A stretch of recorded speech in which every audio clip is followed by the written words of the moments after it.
Hey fellow cartographers, it's Josh with Map Effects, and in today's video, I want to share with you one of my favorite methods for drawing forests on a fantasy map.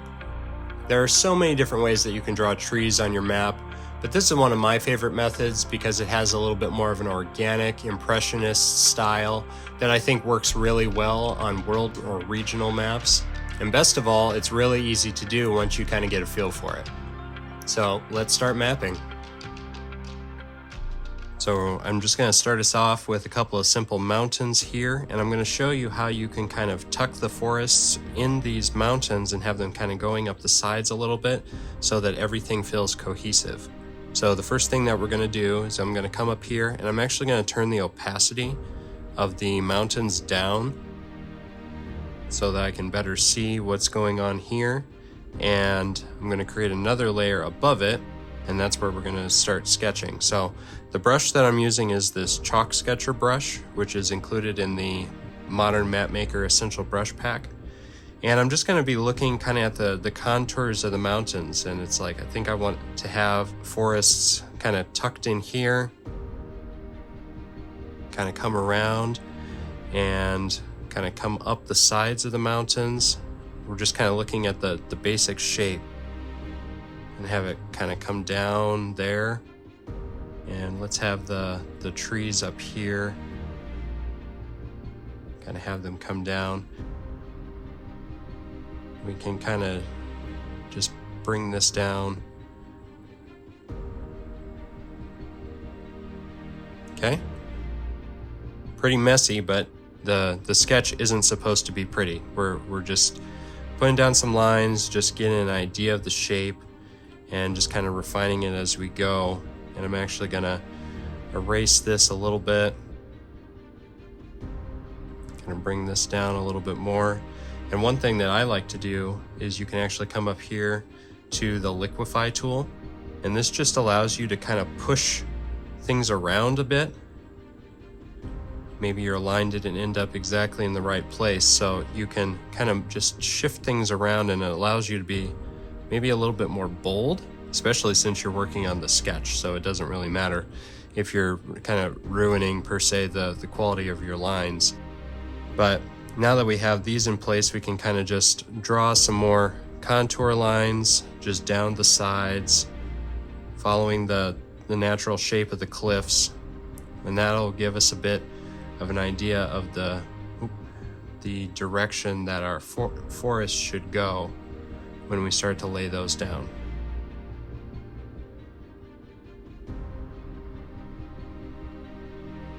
Okay, so I'm going to come in here and I'm going to turn the opacity of this down a little bit and create another new layer, and we're going to switch to the stone liner brush.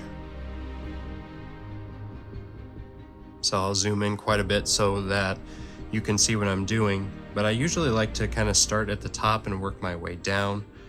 So you just want to use kind of this vertical stroke.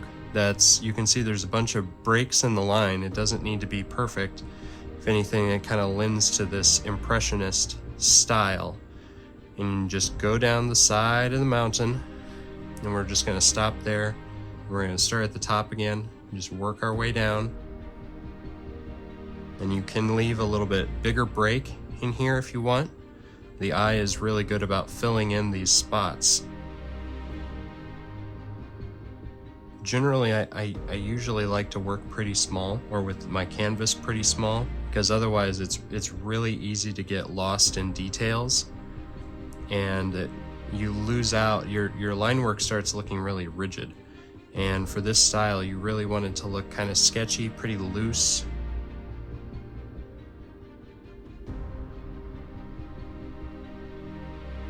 We're gonna start up here, come down, so that these are kind of meeting almost in the middle.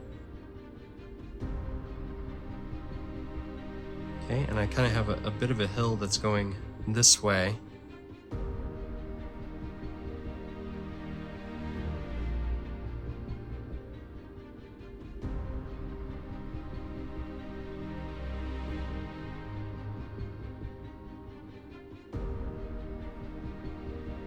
we've kind of got our basic shape down, and now we can come in here and just kind of add in the bottoms of the forests.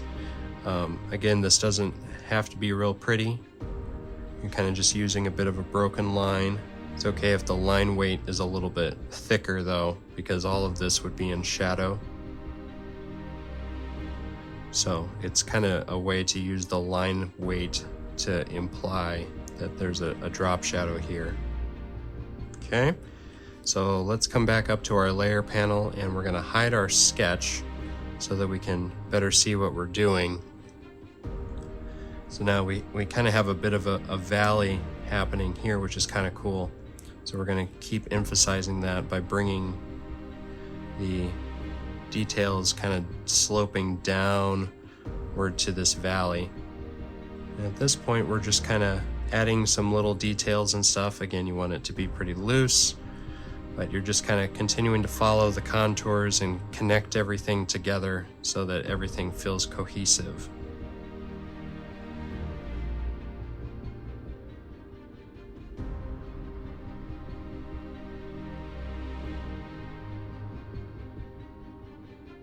Okay, that's looking pretty good. So now let's come in here and we can click on our mountain layer, and we're going to create a mask, and it's set to black already. So this is basically going to erase away the line art wherever I paint, but it's all still there because I'm using the layer mask. But we're just erasing the line art anywhere that it whoops, I accidentally switched to the eraser. Oh, and I did it again. Okay, I think we're good. That double tap feature on the side of the second gen Apple Pencil I thought was going to be a really nice feature, but it turns out that all it usually does is switch to an eraser when I don't want it to.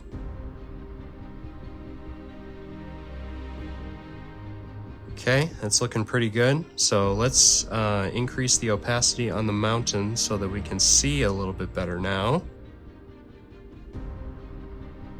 And now you can see that it's starting to really look more like a forest. So now we can move on to coloring. So we're going to come up here and create another new layer.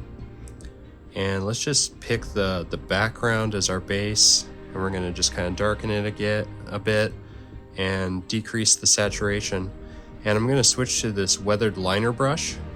And the reason I like using this for blocking in color is it has this really nice organic edge. So when you're blocking in the color, it really doesn't have to be that perfect. Again, it's kind of filling in some of these gaps where you had breaks in your line art from the previous step. So it just kind of lends to that more painterly effect.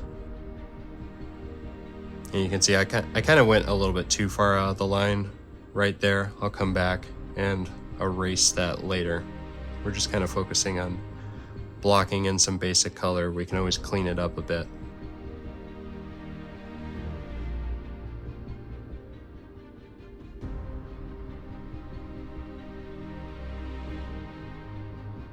Now that it's blocked in, I'll come back in here and just clean up just a few spots that it's all right if it goes a little bit past the line like it does here, but some places it just goes a little bit too far for my taste, so I'll just clean this up a bit. But you can kind of see it's a little bit more forgiving on the top because it's such a jaggedy line that you can kind of get away with a little bit more of it going outside the lines. So I'm pretty happy with how this looks. I actually feel like this looks a little bit too gray for my taste, so I'm going to come back up here. Let's just increase the saturation just a bit. So to do this, you can just tap on this layer and select Alpha Lock, and then you can just click and drag, and then it only fills in color on the pixels that are already painted on this layer. It's a really nice, fast way to change up your colors. Okay, so let's come back up here and we're going to create another layer, and we're going to set this one to multiply. Come up to your brush tool, and I'm going to go down to this textured wash brush, And you can see it has, it's pressure sensitive, so the harder you press, the darker it gets, but it also has a bit of a textured edge to it, which again, we're going for this more painterly look. So let's imagine that our light source is coming from this direction, and we're gonna focus on painting the main large shadows that would be cast by these mountains. So all of this would be in shadow, right? And then we can come up here and do the same thing over here. And as it tapers down the mountain, that shadow will decrease.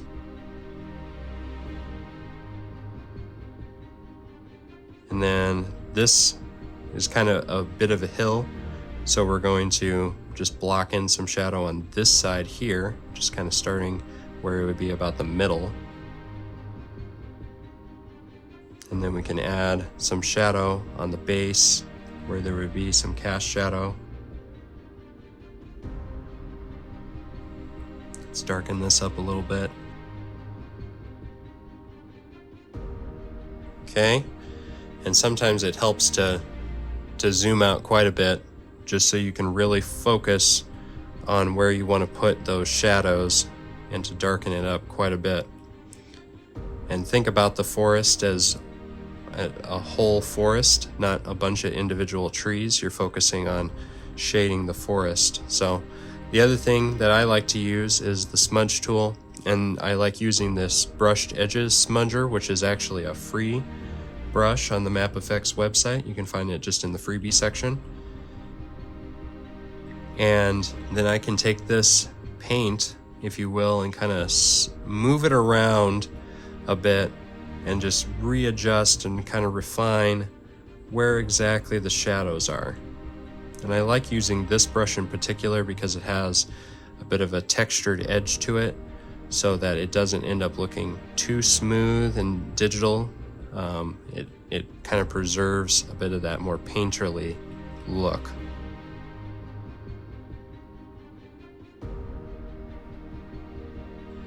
Okay, so now let's come back in here and we're going to create another new layer, and we'll set that to multiply as well. And now we're going to add a little bit more of the detail. So we're going to decrease the size of our brush, something a little bit smaller, and we're going to come into these different trees and follow the shape of the contours and kind of do some similar to what we were doing before with the line art itself, but now we're using the shader brush to just kind of bring out some further detail.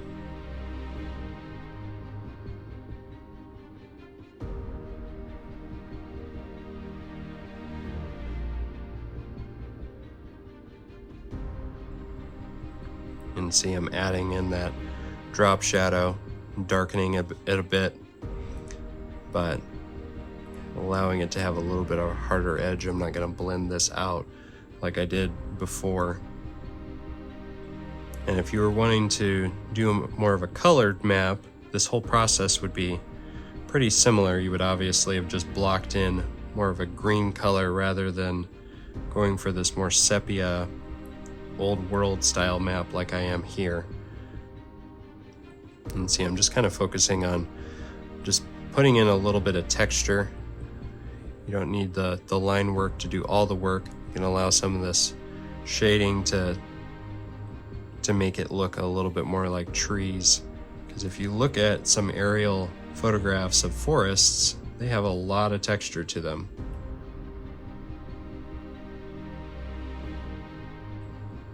Okay, I'm pretty happy with how that looks. So now we can come up here and we'll create another layer. This time though, we're going to set it to add, and we can just pick our background color again. And I'm going to keep using the same textured brush. I'm going to turn up the size of it more, and I'm going to bring the opacity down. Do an experiment, see if you can see that all right. Yep, it looks good. So now again, we're remembering that our light source is up here and coming this way. So I'm going to block in color here, because the light would be hitting this area. I'm going to say that the light would be coming in here. You'll find that It doesn't need to be perfect. Don't overthink it too much. And then we can kind of add a little bit of highlight to the tops of these mountains here, because these wouldn't be in complete shadow. And we can come up here to our smudge brush, blend it up and down the mountain.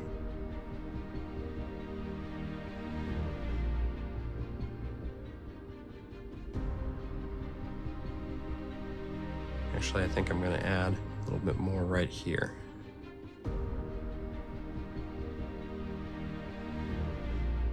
We can turn it on and off, see what that adds. So then finally we can come in here and we'll create one more layer and set it to add. We'll increase the opacity of our brush so we can see, but we'll decrease the size of it. And this is when we're going to zoom in a little bit more. Kind of do the same thing that we did in the previous step, or the step with the adding the shadows, but this time we're adding some highlights to the opposite side, going down the sides of these hills.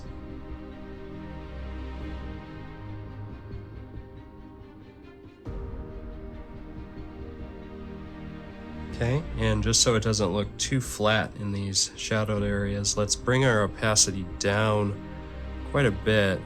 Let's see, yeah, and let's just add a little bit of highlights in here, just so it doesn't feel quite so flat. You don't want to go crazy here because this is obviously supposed to all be in shadow. It doesn't mean there's not any light bouncing around in these areas. Okay, that's looking pretty good.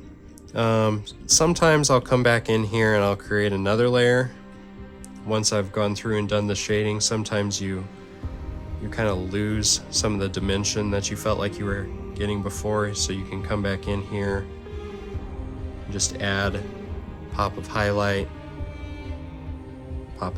right there, and then come in here, add another multiply layer. You can just darken some of the shadows in a couple of these areas. And that's all there is to it. I look forward to seeing your map.